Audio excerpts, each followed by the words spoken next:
Saludos cordiales, buenas noches, gracias por acompañarnos. Este es el programa Hora 25. El incremento del consumo de drogas en el país es impresionante. Hay técnicos que señalan que es exponencial. Una juventud sin porvenir, familias destrozadas, relaciones laborales descompuestas, violencia, parejas separadas, robo, jóvenes reclutados incluso para el crimen. Por su parte, los adictos sufren de insomnio, anorexia, alucinaciones auditivas y visuales, problemas cardíacos, embolia, cáncer y problemas naturalmente mentales. Como lo dijo el Papa hace pocos días, la droga pisotea la dignidad humana. Belén, buenas noches. Hola Andrés, amigos, muy buenas noches. El consumo de drogas es un problema mundial que se ha intensificado en los últimos años. La demanda ha crecido exponencialmente, así como la producción de cocaína y la aparición de drogas sintéticas. En el Informe Mundial sobre Drogas 2023 de la Oficina de las Naciones Unidas contra la Droga y el Delito, el número estimado de consumidores en 2011 bordeaba los 240 millones, mientras que al finalizar este estudio sumaban ya 296 millones, es decir, un 23% más. Hoy por hoy la producción de cocaína se ha disparado. Se calcula que en el planeta hay alrededor de 22 millones de consumidores. Y cuando hablamos de su producción, el mundo vuelve la vista a América Latina. Países como por ejemplo Colombia, Perú y Bolivia son los principales productores de esta sustancia, mientras que países como Brasil, el nuestro, Ecuador y Venezuela son considerados como rutas claves. En este momento existe, según varios estudios, una sobreproducción de coca. Por ejemplo, vamos a revisar un dato solo en Colombia. A diciembre de 2023 había 246.000 hectáreas de cultivo de coca, cifra que cuadriplica las 53.000 hectáreas de cultivo de banano. Ahora, los países con mayor consumo de droga son Australia, Canadá, España y en esta lista está, por supuesto, Estados Unidos. Mientras que si hablamos de nuestra región, los países con mayor consumo son Uruguay, Brasil, Panamá y Chile. Pero, ¿qué pasa en Ecuador? Pues desde el 2016 no hay ningún estudio oficial que devele la realidad. No obstante, es evidente que el consumo empieza cada vez a menor edad y que cada vez hay mayor facilidad para que los niños y jóvenes consigan estas sustancias. Vamos contigo, Andrés, para recibir a nuestros invitados. Nuestros invitados en el estudio principal de Teleamazonas, David Rivadeneira. Él es el jefe de bienestar estudiantil de la Fundación CRISFE. Saludo la participación de Cristina Núñez, secretaria del Comité de Prevención de Drogas del Ministerio de Salud Pública. Está también Diego Riofrío. Él es psicólogo, tiene una maestría en drogodependencias. Y doy la bienvenida a Renato Rivera, director del Observatorio del Crimen Organizado. Diego, ¿qué pasa en el ranking de consumidores en el continente, en la región, en lo que tiene que ver con estudiantes universitarios? Por favor. Bien, muchas gracias. Gracias. Buenas noches. Vamos. A ver, primero, hay dos datos que nos llaman mucho la atención. Primero, el dato sobre consumo de sustancias psicoactivas, de drogas, en estudiantes secundarios. Según el informe 2019, que toma los datos del 2016, que es el último estudio que se hizo en el Ecuador, Ecuador está en el cuarto lugar de América de más alto índice de consumo de drogas ilegales. ¿Qué países están Primero antes? está Colombia, sigue Chile, Canadá y Ecuador.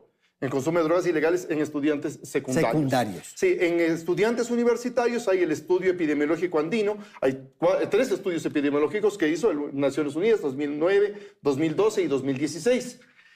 Ahí hay unos datos que son muy importantes. Primero, que Ecuador tiene el doble de consumo de marihuana que las universidades en Perú y Bolivia. Yeah. El triple de consumo de cocaína y casi 10 veces más consumo de pasta base de cocaína. ¿Sí?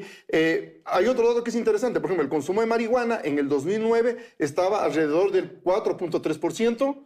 En el 2012 subió al 9.7% y en el 2016 subió al 11.7%, es decir, se triplicó en 7 años. Actualmente, en la investigación que yo hice en el 2022, en 4 universidades con una población de 1.370 estudiantes, el índice de consumo de marihuana había subido al 17.7%. 17 en las universidades. En las universidades. Ok. Cristina, ¿por qué no hay datos? ¿Por qué no hay información ya oficial, digamos? ¿Qué estará pasando ahí? Bueno, evidentemente es importante saber que el Estado está haciendo muchísimos esfuerzos para poder actualizar los datos. Las encuestas de consumo de drogas a nivel mundial no se las hace continuamente. No es muy fácil generar esta información porque son muy costosas y necesitan además muchísimo trabajo de campo y metodologías específicas para cada una de ellas. Pues es difícil que alguien que consume declare fácilmente. No necesariamente, eso depende mucho de la metodología. De hecho, nosotros seguimos todos los estándares y protocolos establecidos en el hemisferio por la CICAD para poder justamente asegurar una buena participación de la gente. En este momento, el Ministerio de Salud Pública, a través de un proyecto especializado en salud mental y drogas, está realizando muchísimos esfuerzos con la Secretaría del Comité de Drogas para actualizar la encuesta justamente en estudiantes universitarios. Vamos a realizar este estudio con cooperación internacional. Nos está asistiendo el programa COPOLAF de la Unión Europea y nos está asistiendo la CICAD de la OEA. Y de hecho, hace un par de semanas tuvimos una reunión con el INEC también, porque queremos que estos datos sean datos oficiales del país y que el INEC pueda avalar justamente el diseño metodológico y se dé cuenta realmente lo que está pasando. Esto que ha señalado hace un momento Diego, en el sentido de que la marihuana es, digamos, la puerta de entrada para las otras drogas. Puede ser. Yo te diría que necesitamos también muchos más estudios para esto. Me parece importante lo que están mencionando, ¿no? Tenemos datos estadísticos del 2016 como tal, donde no tenemos una actualización cerca ya de 9 años para decir que esta sea una veracidad dentro de que la marihuana abre puertas para.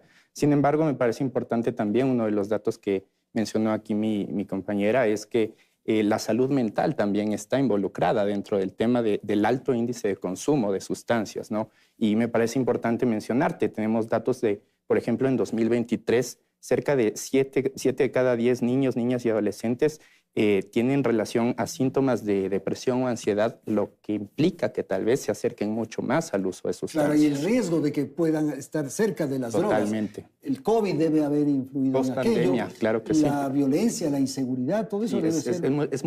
Es multifactorial, ¿no? Es importante destacar eso. Tanto como tú mencionas, el tema de la salud mental, pero a esto hay que sumarle los índices de violencia, el tema de la pobreza extrema también, que se han incrementado post-pandemia también, lo que ha implicado también que muchos cuidadores de niños, niñas y adolescentes, por ejemplo, deban duplicar, triplicar sus esfuerzos laborales, lo que implica que esta población cada vez no tiene quien los cuide, ¿no? Quien esté cerca de ellos, y obviamente también están mucho más a merced de bandas delincuenciales. ¿El consumo de droga conduce a esto, a la violencia, a la criminalidad, en fin? ¿O la criminalidad o la violencia conduce al consumo de droga? Ambas cosas están relacionadas. Siempre tenemos que hablar de oferta y demanda y no podemos separar. Creo que hemos aprendido mucho después del fracaso de la guerra contra las drogas, cómo debemos abordar el problema. Fracaso de la guerra contra las drogas. La guerra es contra una las guerra drogas. perdida. Es una guerra perdida si es que solo la vemos desde un enfoque. Por eso los enfoques tienen que ser integrales, multidisciplinarios. Muy bien. Renato, uno sin saber, simplemente por el sentido común, si este momento los carteles, las bandas, en fin, que operan en el país, están limitadas en su exportación por todas las acciones que lleva adelante la fuerza pública, ¿esa droga la estarán inyectando al consumo local? No necesariamente. No necesariamente. ¿Qué es lo que sucede luego de la pandemia? Hay un cierre de puertos en el mundo que obliga a las organizaciones criminales a plantearse dos estrategias. Una, cierto mercado, en este caso de la cocaína, que es el que más se exporta desde Ecuador, se ha vendido una pequeña parte en el mercado local, otra fue almacenada para sacarla una vez que los puertos vuelvan a funcionar. Entonces, esa pequeña parte es lo que se ha dimensionado sobre las muertes violentas o los homicidios en el Ecuador, en la medida que se quedó un vacío de poder luego de la pandemia, sobre todo a los microtraficantes, que buscó ser ocupada por estas nuevas organizaciones que surgen luego de la atomización de los choneros o cuando los choneros se fragmentan. Eso es lo que ha generado violencia por este pequeño nuevo mercado, pero no quiere decir que reemplazó el uno al otro, sino que ahora tienes en el Ecuador dos nuevos mercados que no compiten, sino que están siendo complementados. ¿Qué estará uno pasando con otro. con la droga que no la pueden exportar, pues? La droga que no puede ser exportada se almacena. en muchos casos. Tienes también una sobreproducción, como mencionaba Belén. Esa sobreproducción tiene que seguir saliendo. ¿Y qué sucede? Tienes ahora nuevos mercados de consumo. Por ejemplo, el sudeste asiático ha incrementado también el consumo. En Australia crece el número de consumidores. El este de Europa también crece en el número de consumidores de cocaína, y eso tiene también una relación importante para que las organizaciones criminales decidan en qué momento esa cocaína debe salir a los mercados de consumo. Perfecto. Doctor, ¿qué es lo que ocurre con los estudiantes universitarios? Usted ha hecho ese estudio que nos refirió hace unos momentos, pero ¿cuáles son las motivaciones, las razones por las que consumen estos jóvenes estudiantes? A ver, a diferencia de los estudios epidemiológicos que hizo Naciones Unidas acá, el estudio que yo hice incorporé la etiología del problema, es decir, algunos factores de riesgo psicosociales que pueden generar para hacer una correlación. Y aquí hay cosas interesantes. Por ejemplo, nosotros sí tenemos tendencia a pensar, por ejemplo, que la depresión, el estrés son factores que inciden en el consumo de drogas. Sin embargo, estadísticamente, de acuerdo a la correlación de Pearson, en la investigación que yo hice en 4 universidades, no hay ninguna correlación en el consumo de estudiantes universitarios con el estrés. No hay. No hay. Con el estrés académico sí, en el consumo de psicofármacos en estudiantes de medicina, nada más. Otra cosa, no hay una correlación también en el tema de la pobreza con el consumo de drogas. Y les doy un dato solamente. Perdón, el consumo de drogas no se ubica única y exclusivamente en el sector más popular, más pobre, ni en el sector más alto. Le pongo un ejemplo. El índice de consumo de marihuana en universidades públicas es del 17,7%. En las privadas, 45%. Entonces, si fuese, digamos, un factor de riesgo, entonces no lo es. Por lo menos en la investigación me ha dado esos resultados, que es importante entenderlo. Sí, justamente un poco en ese sentido. Claro, esto es una investigación más pequeña, solamente en 4 universidades, ¿no? Ahora que saquemos del estudio en todo el sistema de educación superior podríamos corroborar justamente esto, pero ya nos da un enfoque.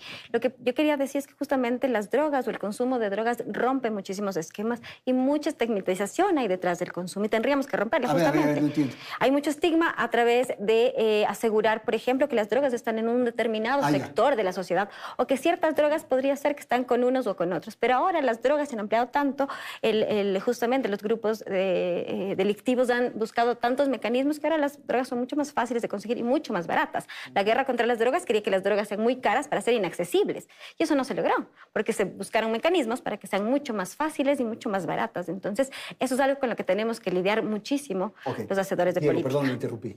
Sí, entonces, y eso es una cosa que les sugiero. Que no hagamos el estudio solamente epidemiológico, o sea, solamente con datos, eso. Hay que incorporar las causas del consumo para poder correlacionar cuando el que contesta que consume droga, digamos, consume marihuana, le preguntamos por qué lo hace. ¿Y cuáles son las causas? ¿Las 2 o 3? A ver, la principal causa de consumo de drogas es igual que las otras enfermedades. La principal causa es la ausencia de prevención. Ojo, ¿cuál es la principal causa de las caries dentales? No lavarse los dientes. ¿Cuál es la principal causa de una enfermedad, digamos, de transmisión? No vacunarse. ¿Cuál es la principal causa de enfermedades intestinales? No lavarse las manos. La principal causa del consumo de drogas es la no hay prevención, pero no solamente del gobierno. Hay que entender que este es un problema de Estado, de la familia, de las escuelas, de las universidades, de los barrios, de la comunidad, que no hacemos prevención. Prevención, ahí es preciso detenernos, porque ¿qué es lo que ocurre en las escuelas, en los colegios? Totalmente. Hay sistemas, hay programas. Esto que se repite con muchísima frecuencia, David, que va una persona que ha sido dependiente de drogas, les da una conferencia, les dice, así fue mi vida, fue un infierno, ahora ya salí, no caigan en las drogas. Mira, están topando un tema súper importante, me parece, y que creo que todos debemos más bien reconocer la importancia que tiene la educación y lo importante que es para el país incentivar a que todos nos centremos en la educación como un eje transversal para poder solucionar problemáticas como estas, por ejemplo, invertir en educación para trabajar en prevención. En efecto, ocurren cosas como las que tú mencionas, ¿no? Acude una persona que tal vez siguió un proceso de rehabilitación, entre comillas, ¿no? Y dice, bueno, mi vida fue así, pero nada más. No existen programas quizá bien enfocados en cómo trabajar prevención. Ahora, ahí yo tengo una duda, David, me parece que lo de la educación es difícil resolverlo, porque los países desarrollados, digamos, los países industrializados, sí tienen un sistema de educación muy importante, muy bien definido, pero es donde más se consume. Sí, mira, creo que es importante también que tomemos en cuenta ciertos ejemplos de éxito que existen también en países como tú mencionas. Por ejemplo, tengo un dato acá en Islandia. Desde el 2019, por ejemplo, se empezó a implementar un programa que se llama Planet Youth, como Planeta Joven más o menos vendría a ser, en donde se han incrementado todo un trabajo multidisciplinario reconociendo a la comunidad, a la familia, al grupo de pares de los estudiantes y a la escuela para poder trabajar el eje de prevención ante el consumo de sustancias, ¿no? Sí, ha sido exitosa esa experiencia. Tal cual como le estaba mencionando acá, Diego, es importante involucrar a todos y este sistema, vale mencionarlo, que ha sido identificado como replicable en varios países. Entonces, es un dato importante. Ahora, claro, los carteles, las bandas, quienes están traficando, utilizan una serie de mecanismos, esto del microtráfico, hay vendedores que se ubican alrededor de las escuelas y colegios, y decíamos antes de que empecemos el programa, son probablemente estos sectores los que tienen el mejor sistema de marketing, de mercadeo, porque lo están haciendo subterráneamente y es exitoso. Exactamente, y justamente anclando a la idea de prevención, ¿qué es lo que sucede? Al menos el mercado de drogas a nivel local se ha tecnificado, es decir, cada vez hay mayor utilización de plataformas de redes sociales para la venta de droga y los mecanismos de prevención del Estado no van de la mano con esta tecnificación, si quieres, del microtráfico en el Ecuador. No es solo el contacto directo que puedes tener en ciertos entornos rurales, sino, por ejemplo, en las universidades privadas, pensemos en ciudades grandes, Quito, Guayaquil. Esta venta se la da a través de mecanismos electrónicos, de WhatsApp, de Telegram. O sea, tú tienes acceso a la información a través de eso. Pero ¿quién te va a dejar el paquetito? Eso va a depender mucho del contexto. ¿No? Exactamente. ¿Qué pasó en la pandemia, por ejemplo? Se empezó a utilizar plataformas de envío de alimentos para enviar también droga. Lo que buscaba el microtraficante era exponerse lo menor posible con el consumidor y eso generó una mayor estrategia, mayor venta, menor detención y por lo tanto mayor rentabilidad. Entonces tienes este giro alrededor de la pandemia sobre cómo se están vendiendo drogas ilícitas en el Ecuador y yo creo que al menos desde el aspecto de prevención, de cómo evitar esa oferta, es lo que se ha trabajado muy poco, no solo en el contexto ecuatoriano, sino también en el contexto latinoamericano. Claro, ¿cómo se entra la droga? Doctor, señalamos que la marihuana es un poco la puerta, ¿verdad? Pero bueno, la marihuana es buena, se utiliza para la medicina, se utiliza para una serie de beneficios de la salud. Bueno, a ver, primero, o sea, el tema, hay una cosa, en la investigación que yo hice, la única droga que se correlaciona con todas las demás drogas es la marihuana. Porque hay un modelo matemático estadístico de correlación de Pearson que establece cuál está relacionado con qué. Y la única droga que se correlaciona con todas las drogas es la marihuana. Que es natural, que cura. Bueno, todas las drogas entraron a la sociedad diciendo que curaba enfermedades. El alcohol, la palabra whisky en galés significa agua de vida. Jean Nicot llevó el tabaco a Europa diciendo que curaba todas las enfermedades, que había curado las migrañas de Catalina de Médicis, la reina consorte de Francia. La heroína fue patentada por una empresa farmacéutica diciendo que sustituía a la morfina. O sea, el fentanilo es una droga que entró para el antidepresivo, ansiolítico. El problema es que a partir de eso, por ejemplo, ¿qué es lo que está pasando en África con el Kush? Que es a las personas que comenzaron a consumir marihuana, les comenzaron a dar marihuana sintético, que era que un costo más bajo, que era más fácil de producir, que era más fácil de vender, y entonces migraron del consumo de marihuana natural a la marihuana sintética, y ahorita esa es una epidemia en África. El modelo de Islandia, tengo el privilegio de conocer personalmente a John Sifurson, es un gran amigo, que es el que diseñó el modelo y que lo creó y lo adaptó con You Planet a nivel mundial. Está ahorita en Chile entrando con fuerza. Sé que firmaron un convenio también ahora en México. Y el creador, el pensador de eso es John Sifurson. John Sifurson es el que lo creó, pero Daniel Goleman Milman. ¿Y cuál es el éxito de Islandia? El éxito, mira, por ejemplo, en el tema del consumo de alcohol en adolescentes bajó del 54% al 3%. Pero hay que considerar que Islandia es una isla de más o menos 400,000 habitantes que no tiene fronteras y además son los vikingos, o sea, ellos tienen un patriarcal. Por ejemplo, una de las estrategias fue prohibir la salida de los adolescentes a partir de las 9 de la noche. Aquí nosotros hacemos eso y nos crucifican, ¿no? Entonces, hay cosas que sí pueden, pero lo más importante del modelo de Youth Planet es la prevención basada en evidencia. Si nosotros no tenemos investigaciones, si no tenemos datos de qué se está consumiendo y por qué se está consumiendo, por ponerte un ejemplo, ahora en mi investigación salió que el 13,7% de los estudiantes universitarios consumen pastillas para dormir, psicofármacos depresivos, y ese es fentanilo. Esa es la puerta de entrada al fentanilo. Entonces ya tenemos un 22% a nivel de facultades de medicina y 13% a nivel general de las universidades. Entonces ya es una alerta que si nosotros estamos a la puerta de esa droga sintética que puede tener un mercado en el Ecuador. Ahora, todos hemos sido jóvenes, todos hemos sido chicos, y hay este tema de la curiosidad, ¿verdad? Quizás alguna vez fumamos algo o nos tomamos un trago de muchachos por la curiosidad. Si a eso viene, Renato, el tema de que me ofrecen a través de estos sistemas, de que son muy buenos para el mercadeo, de que están en las escuelas con la droga, en fin, ¿qué podrá estar ocurriendo en estos dos aspectos? En la oferta y en la demanda, en la curiosidad y en el servicio que me ofrecen.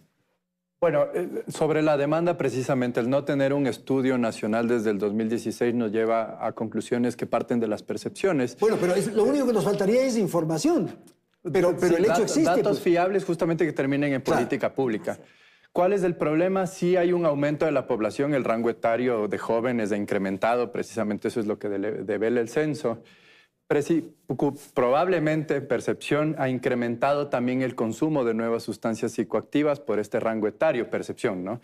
¿Qué sucede dentro del mercado de las drogas ilícitas en América Latina? Es que las organizaciones criminales no solo te venden una sola droga, es decir, organizaciones criminales del Ecuador no solo van a traficar cocaína, también van a buscar nuevos mercados, entre esas nuevas sustancias psicoactivas, la cocaína rosada, ¿verdad? El 2CB, éxtasis y demás, que también sirve para este mercado interno. Ambos son las estrategias de rentabilidad que las organizaciones criminales tienen dentro de su portafolio, y eso es lo que está generando también esa renta. No reemplaza el tráfico de cocaína, pero es un mercado adicional. Se amplía el portafolio de opciones, ¿verdad? Exactamente. Y esa ampliación del portafolio es muchas veces lo que genera también violencia, sobre todo en ciertos contextos como en Guayaquil, por ejemplo, que concentra el 40% de los homicidios. Claro, y hay disputas de territorios, entonces yo tengo este sector, esta área que estoy vendiendo, se me está metiendo la competencia, comienzan los conflictos, todo eso se presenta. Precisamente, pero hay una aclaración, no es el microtráfico lo único que genera violencia en el Ecuador. No, claro. Muchas veces desde quienes representan al gobierno o al Estado, te dicen que es el microtráfico lo que genera violencia y no necesariamente es así. Es decir, precisamente no hay una correlación entre tráfico de drogas a pequeña escala y homicidios que tú puedas sacar esa conclusión. Lo que se da es un interés, al menos desde la geopolítica del crimen organizado, de control y posicionamiento territorial por una serie de mercados. Totalmente. Sobre todo si estás en un entorno portuario como Guayaquil. Hay actividades mucho más elementales, quizás la distribución del gas de uso doméstico, esas camionetas que van por nuestros barrios, se disputan territorios. Hay unos que están en este barrio y si se le mete otro, empiezan los puñetes. Vamos a ir a una pausa, estamos en Hora 25, ya retornamos. Gracias por seguir en nuestra sintonía, amigos. Más de 40 millones de personas en todo el mundo padecen trastornos por el consumo de drogas, pero solo 1 de cada 5 ha recibido algún tipo de tratamiento y las barreras para acceder a la ayuda son mucho más para las mujeres por los estigmas sociales. Según la Oficina de Naciones Unidas contra la Droga y el Delito, Ecuador es el país de Latinoamérica con el mayor número de atenciones a pacientes con problemas de consumo de drogas. En el año 2022, por ejemplo, más de 110,000 personas recibieron atención y en el 2023 fueron 50,000. Sin embargo, en el país no hay una política integral para enfrentar este problema de salud pública y también un problema social. Tampoco hay un órgano rector desde el 2018 y mucho menos el presupuesto adecuado para la prevención.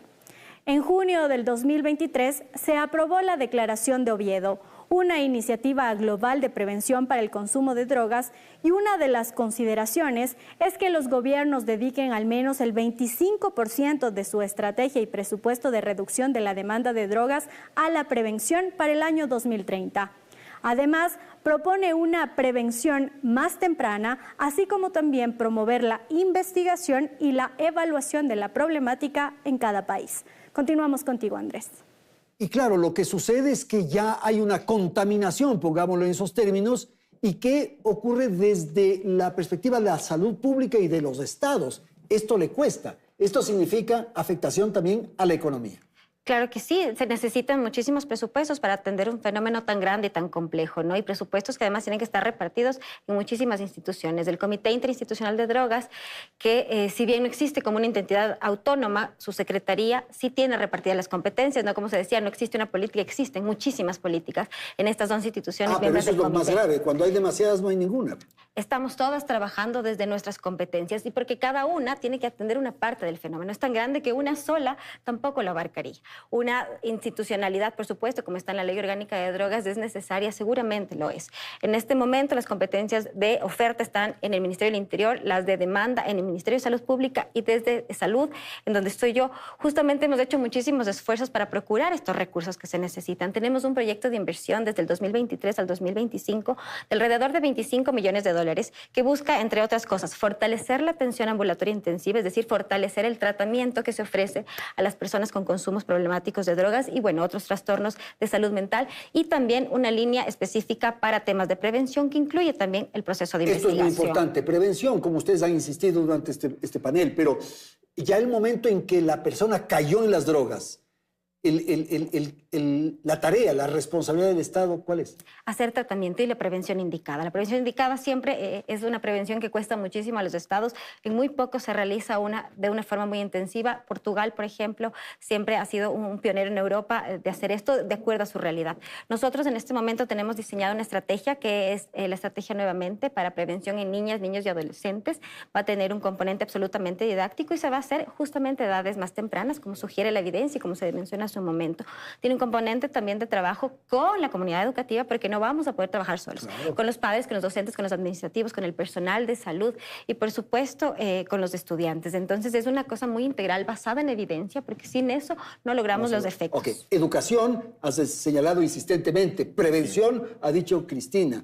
¿Qué ocurre en los establecimientos? ¿Qué es lo que está sucediendo ahora en el país frente a estos elementos que ponemos? Ok, es importantísimo que nosotros consideremos que en los establecimientos, si bien se ha tratado de implementar formas de reaccionar cuando se identifica, por ejemplo, estudiantes que consumen o estudiantes que venden, muchas veces se ha puesto énfasis en el ser reactivos dentro de las instituciones educativas, pero no trabajó en la prevención. Claro. Y creo que es ahí donde debemos ser insistentes en que los recursos también, sea desde el sector público, desde el sector privado también, estén enfocados en la prevención, porque si queremos transformar un país, debemos enfocarnos en que la sociedad empiece a formarse en las unidades educativas. Eso iba a decir David. A mí me parece que es el punto fundamental, porque totalmente. Es ahí donde se aprende esto. Totalmente. Finalmente es así. Totalmente. Es ahí donde están los compañeritos, es ahí donde está el vendedor afuera para ofrecerle esto, ahí donde está la curiosidad, es ahí donde se aprende, me parece. Completamente, y me parece que es necesario también recalcar que dentro de este insumo que necesitan las unidades educativas, en los recursos que deben destinar los estados para trabajar en prevención, no solamente estar enfocados en los estudiantes, sino también informar al personal, en los psicólogos educativos, en los psicólogos clínicos, en la comunidad totalmente, para trabajar de manera, desde varios ejes, no solo enfocándonos. Claro, pero por ejemplo, tú dices psicólogos, de lo que yo he escuchado y me han dicho es que hay un psicólogo para 5 o 6 establecimientos. Totalmente. Y probablemente no se da abasto. No se dan abasto, sí, y creo que es un dato muy, muy necesario a tomar en cuenta cuando hablamos también de la necesidad de prevención, porque actualmente tenemos un déficit de 4,000 psicólogos más o menos en nuestro sistema. Entonces, fíjate tú cómo un psicólogo nada más va a atender a toda una población de estudiantes, sumado a atender a los padres de familia, a los profesores. Entonces, y además el psicólogo tampoco es la solución. Sí, entonces, el psicólogo va a estudiar, va a trabajar con el chico, pero no es la solución. Es un trabajo desde varios ejes. Perdón, los factores protectores, quería decir. Sí. Justamente este trabajo comunitario a nivel familiar es el fortalecimiento de factores protectores, la reducción de factores de riesgo que se hace desde todos, como decía Diego hace un rato, ¿no? No lo hacen solo en las instituciones educativas, porque el chico ya va a estar expuesto a este crimen y tenemos que darle un montón de herramientas que se trabajan desde las familias. Por ejemplo, ¿cuántas veces hemos aperturado en nuestros hogares un espacio para conversar, para descargarnos emocionalmente, para saber que el niño y ese chico, el adolescente, sepa que tiene una red de apoyo en su familia? Eso es súper importante. ¿Y qué ocurre en las casas, Cristina? Lo típico es que la mamá está arreglando la habitación, abre el cajón del velador y encuentra marihuana. ¿Qué hacemos de ese momento? Deberíamos buscar ayuda profesional sin estigmatizar. El castigo no siempre ha funcionado. No funciona solamente en la política general de drogas, no funciona en las familias. Nosotros en el Ministerio de Salud Pública tenemos una línea que se está fortaleciendo, que es la 171 opción 6, que justamente aborda temas de salud mental y drogas, y es una línea gratuita, confidencial y está abierta para todos, incluso para los adolescentes. Ahora, Renato, ¿y qué pasa si liberamos el consumo de drogas y resolvemos ahí? Bueno, la liberalización total es una utopía. En la nota estaba hace un momento que Uruguay, que sí logró algunos aspectos de liberar... Regularización. No, exacto, hay la regularización del consumo de la marihuana, se diría, ¿no es cierto? Pero hay otras drogas que están todavía en el mercado y de hecho hay una discusión muy amplia a nivel internacional de cómo impactaría, por ejemplo, la regularización del consumo de la cocaína al crimen organizado. En Estados Unidos se está discutiendo mucho sobre eso. Pero ¿qué sucede? La organización criminal se va a adaptar a un nuevo contexto. ¿Qué pasa en México? ¿Qué pasa en Uruguay? La burocracia, si se puede decir, ha llegado a un punto de regularización del mercado que la organización criminal igual sigue proveyendo marihuana a un menor costo y mayor acceso. Es decir, se crea un mercado paralelo. Lo mismo sucede en California. Entonces, esa regularización no va a detener del todo el comercio ilegal que ya tienes detrás de una organización criminal. Necesita seguir recibiendo dinero esa organización y lo que va a hacer es adaptarse al nuevo control o al nuevo entorno a partir de la regulación que se genere desde los estados. Entonces, en la práctica es muy complejo que esto realmente llegue. Y el ejemplo que se pone permanentemente es que esto que señala Renato se resolvió en la experiencia del alcohol, del licor.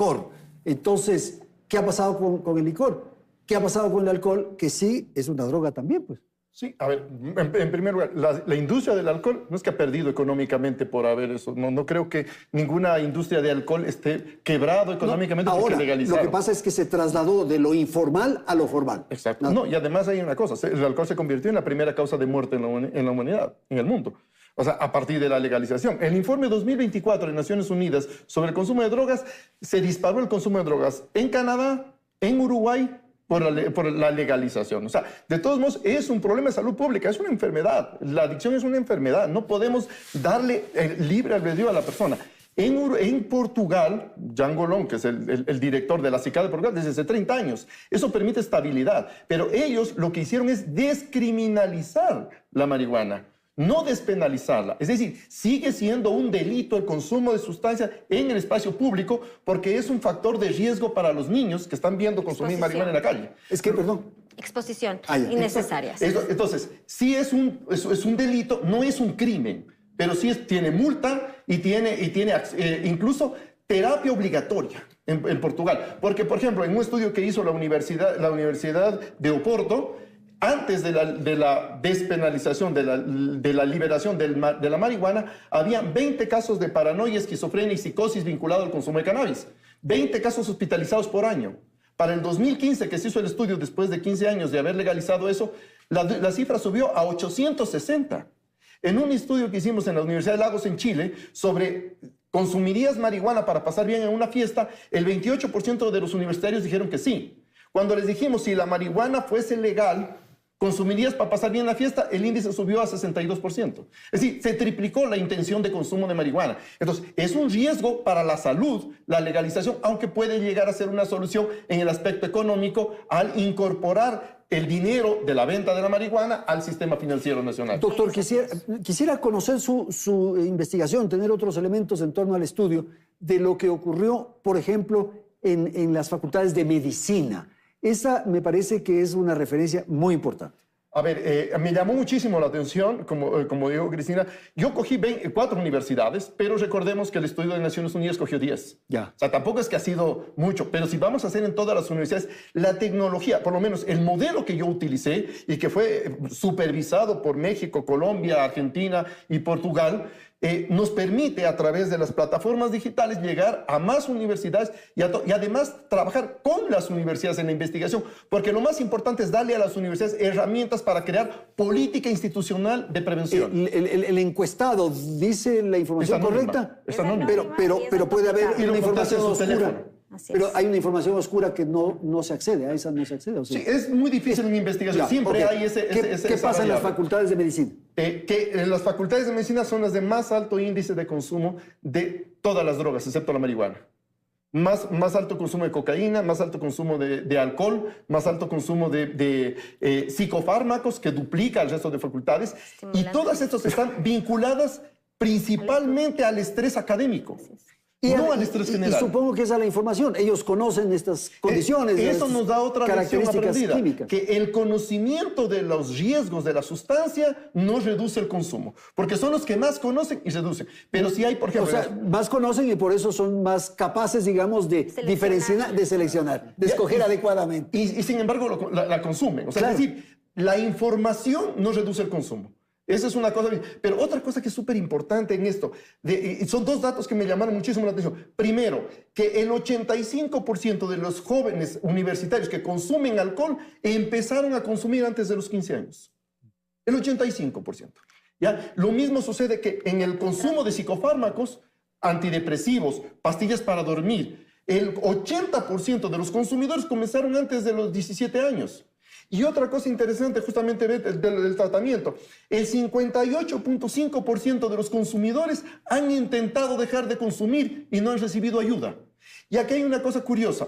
La ley establece que los municipios, los consejos provinciales, pueden crear centros de apoyo al consumo de drogas, centros de tratamiento, pero ninguno lo hace. Y otra cosa curiosa en esto, respecto a la política pública en materia de drogas que dijeron en la introducción, una cosa, no hay una política de Estado que involucre a todos, que las instituciones, el Ministerio de Salud Pública tiene su política, cada uno, el Ministerio de Agricultura tiene su política, el Ministerio de Bienestar Social tiene su política, pero una política de Estado que nos una a todos. Y en el tema de la institucionalidad es muy importante porque el Ministerio de Salud Pública tiene como objetivo la salud. Entonces tiene problemas que falta presupuesto en los hospitales, faltan médicos, faltan enfermeras, falta medicamento. Tiene muchas cosas de las cuales ocuparse el Ministerio de Salud Pública.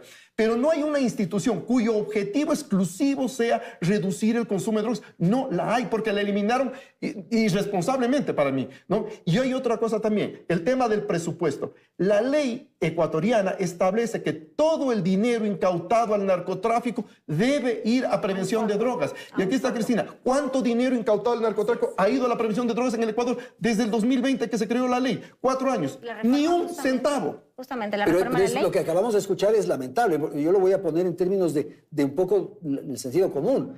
Quienes están llamados a curarnos se están enfermando. Los médicos.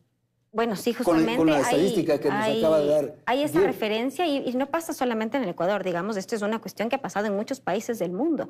¿Por qué ellos están consumiendo determinadas sustancias, además muy específicas? Claro. También es por el acceso que tienen. ¿Qué tenemos que hacer ahí? Justamente es trabajar muchísimo en la salud mental de los estudiantes de medicina o de carreras que tengan que ver con la salud, porque tienen conocimiento y tienen acceso también. Muchas de las prácticas profesionales, ¿verdad? Claro. Se hacen dentro de los espacios médicos. Entonces hay un riesgo real que tenemos que trabajarlo y de hecho nosotros hemos llamado justamente a una de nuestras zonas a trabajar específicamente en estos temas porque nos importa mucho generar ya un documento técnico, un protocolo que sea aplicado para todos. Ahora, la angustia que uno tiene, Cristina, es que sí, hay buenas intenciones, hay afanes, hay, en fin, deseos de resolver esto, pero se vuelve muy complicado, es casi golpearse contra la pared.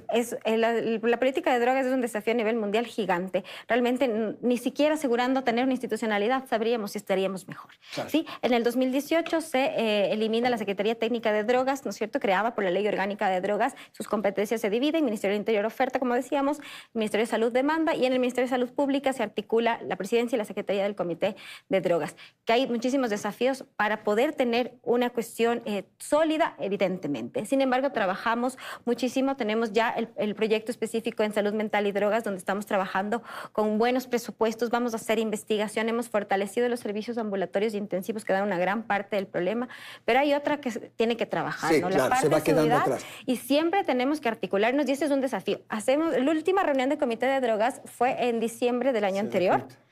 Hicimos la reunión donde estuvieron las autoridades o delegados de las 11 instituciones miembros del comité.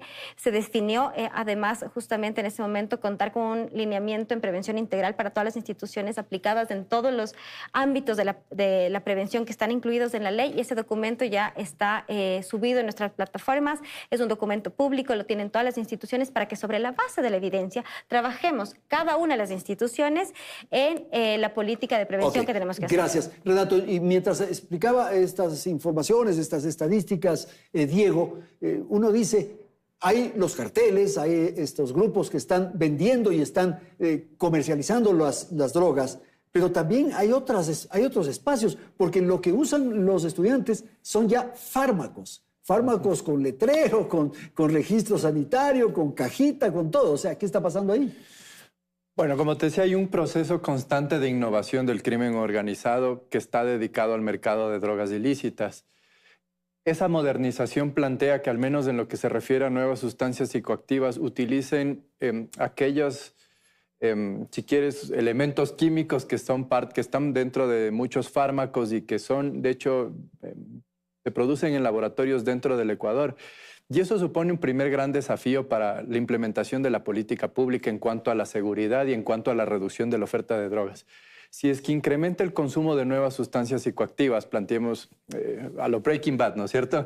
Si hay un crecimiento de estas sustancias, eso quiere decir que la producción también se da a nivel local. Ya no viene desde afuera la producción y seguimos concentrados en una especie de obsesión en la cocaína, que está bien, digo, no está mal que se concentren los esfuerzos, pero no es el único mercado. Si es que tienes una evolución y una innovación del crimen organizado hacia estas nuevas sustancias, estos laboratorios van a estar en el Ecuador, dentro del Ecuador, y eso, por un lado, abarata costos, pero también ya tienes una disponibilidad de una serie de sustitutos químicos que están en el mercado. La ketamina, ¿no es cierto? Que hablábamos de la ketamina. Y que están legalmente participando exactamente. O interviniendo en el mercado. Exactamente. ¿Y qué hacen? Aprovechan, por ejemplo, si tienes una comercializadora agrícola que te vende ketamina, tú aprovechas ese mercado legal que ya existe y que no hay el seguimiento adecuado para que tú puedas generar una reducción desde la perspectiva de cadena de valor en estos laboratorios y esta producción. Entonces es un gran desafío que tienen las instituciones actualmente y es hacia allá donde se invita a pensar a las instituciones. Ok, vamos a hacer una pausa, te debo la palabra. Enseguida de la publicidad retornamos con nuestro segmento final de Hora 25.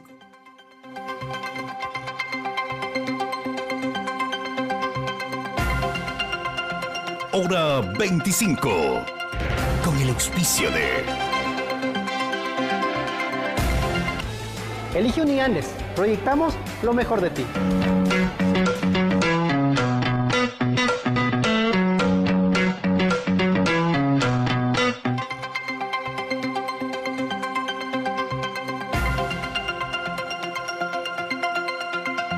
Las consecuencias del consumo de drogas son tremendas para distintos espacios de la convivencia. Ya señalamos la familia, la comunidad, el sitio de trabajo, en fin.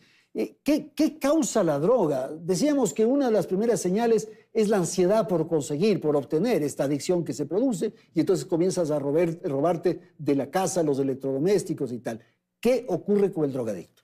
Bueno, es importante conocer que cuando hablamos de qué ocurre con la persona que consume sustancias, vamos a hablar de un montón de factores asociados a salud mental, necesariamente, ¿no? Ansiedad, depresión, pero es importante sobre esto reconocer también los factores protectores que vamos a utilizar cuando la persona cae en estos síntomas, ¿no? Y me parece necesario que tomemos en cuenta ¿qué vamos a utilizar? ¿Qué vamos a hacer como instituciones educativas si es que estamos hablando de que la prevención empieza en las instituciones educativas? Por ejemplo, se tiene estudios que demuestran que el buen uso del tiempo libre para niños, niñas, adolescentes, incluso población universitaria, es uno de los factores protectores fundamentales para prevenir el consumo de sustancias.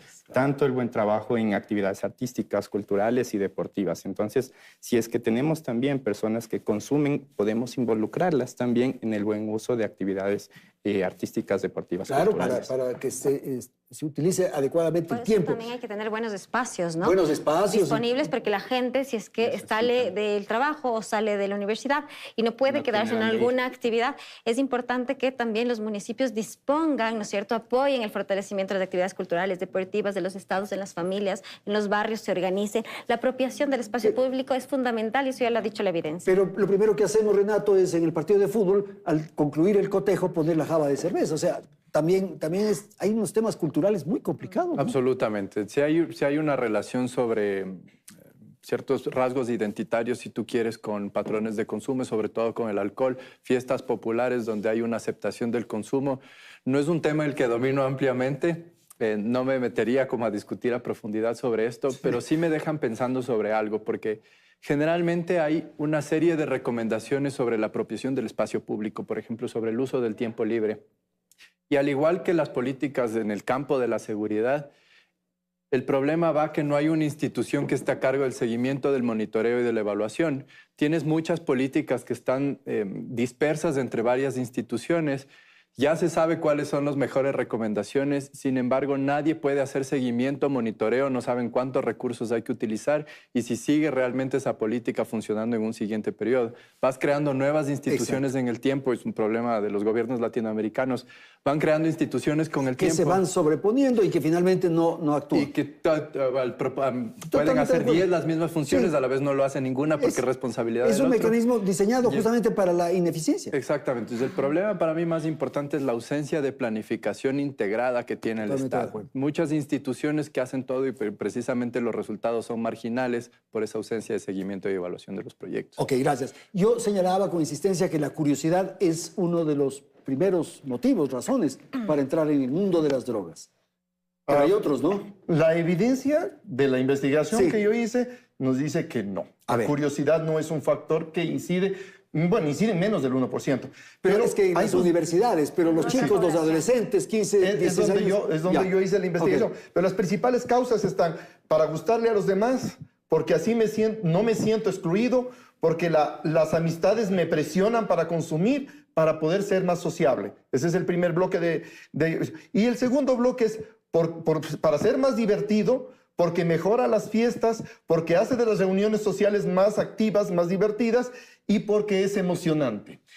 Y la otra es porque me siento mal, porque estoy triste, porque necesito lidiar con mis problemas, ¿sí? Pero aquí hay una cosa, esa es la relación de la sociedad con las drogas, que es lo que aumenta. Por eso en la ley se incluyó la obligatoriedad de que las universidades impartan una materia de prevención de drogas, porque no solamente reduce el consumo de drogas en las universidades, sino convierte al profesional que egresa de la universidad en un factor de protección para cambiar la relación de la sociedad con las drogas. Estamos hablando de 680,000 estudiantes universitarios que cambiarían su mentalidad. Si cambiamos con el 50% de los estudiantes, el Ecuador ha ganado hartísimo, incluyendo una materia de prevención de drogas en las universidades, que desde el 2015 es obligatorio. Sin embargo, ninguna universidad lo ha hecho. El Consejo de Educación Superior no ha puesto un reglamento que le diga a la universidad cómo hacerlo, ¿no? Y tampoco hay una supervisión del CASES o de la CENESID para que lo cumplan. Entonces, lo que tú dices es crear unas leyes, pero ¿para qué creamos una ley si las que hay no se cumplen?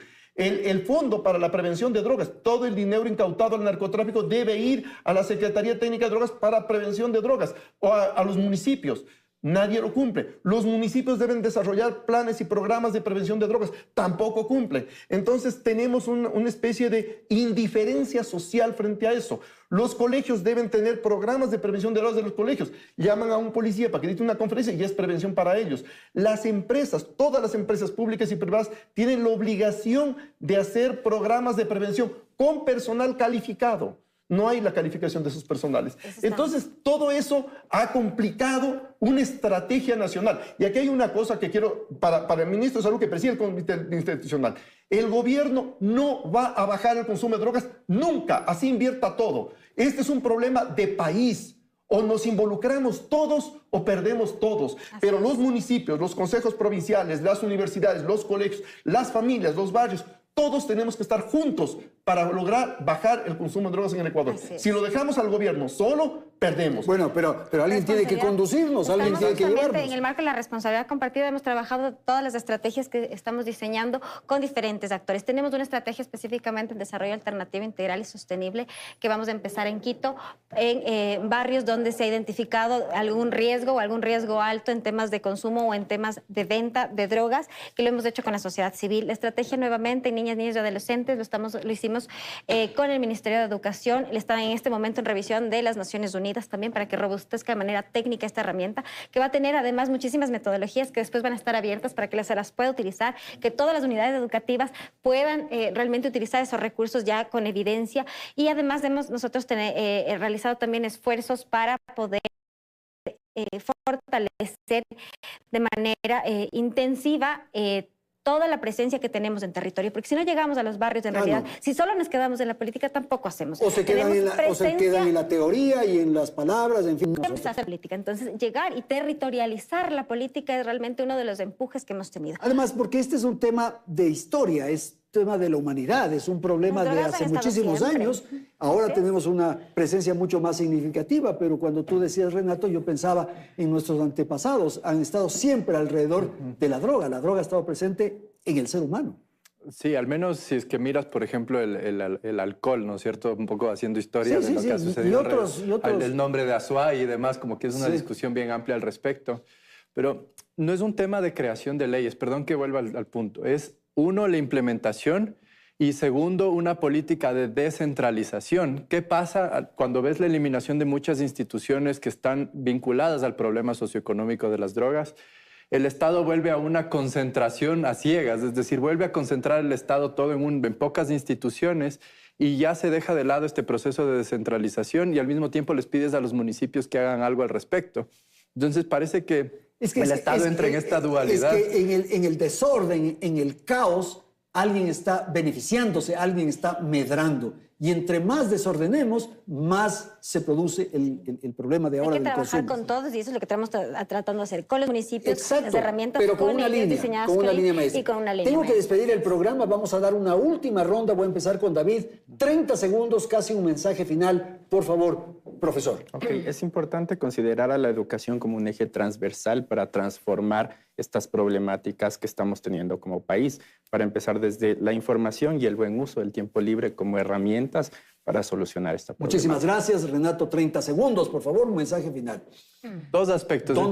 El primero, bueno, no se puede trabajar oferta en el caso de reducción de la disponibilidad de drogas sin atender o entender desde los datos cómo está moviéndose el consumo de drogas en el Ecuador. Mientras sigamos solo ejecutando una política pública en base a percepciones, los resultados van a ser ineficientes en el tiempo. Muchísimas gracias, Cristina, con usted. Bueno, yo le invito más bien a todos que busquen ayuda profesional el momento que tengan un problema relacionado con drogas. Del Ministerio de Salud Pública tiene su línea de ayuda, la repito, es la 171 opción 6. Está dispuesto a escucharle, gratuito y anónimo, confidencial. Y además también que siempre las familias, los amigos, seamos redes de apoyo. Si vemos a alguien con problemas, ayudémosle de manera fuerte, buscando ayuda profesional. Hay gente que sabe hacer esto y dejémonos ayudar. A mí me da temor cuando dicen, pórtense bien. Sí. ¿No es cierto? Sean educaditos. No, es que esto es el consumo de drogas es una respuesta a un sufrimiento, no es a un portarse mal. Si tú quieres saber por qué alguien consume drogas, es porque está sufriendo. Pregúntale por qué sufre. Y lo único que quiero hacer, para terminar, es pedirle al gobierno que, por favor, involucre a la sociedad civil, especialmente a los profesionales especializados en el tema, no solamente para trabajar acciones, sino también para generar la política pública, porque incluso la misma ley dice que la sociedad civil debe formar parte de las decisiones políticas. Así nos involucramos todos. O ganamos todos o perdemos todos. Muchísimas gracias y me despido con esta expresión de Diego, o ganamos todos o perdemos todos. Una enorme responsabilidad del Ecuador en su conjunto. Gracias, felicidades, Ecuador.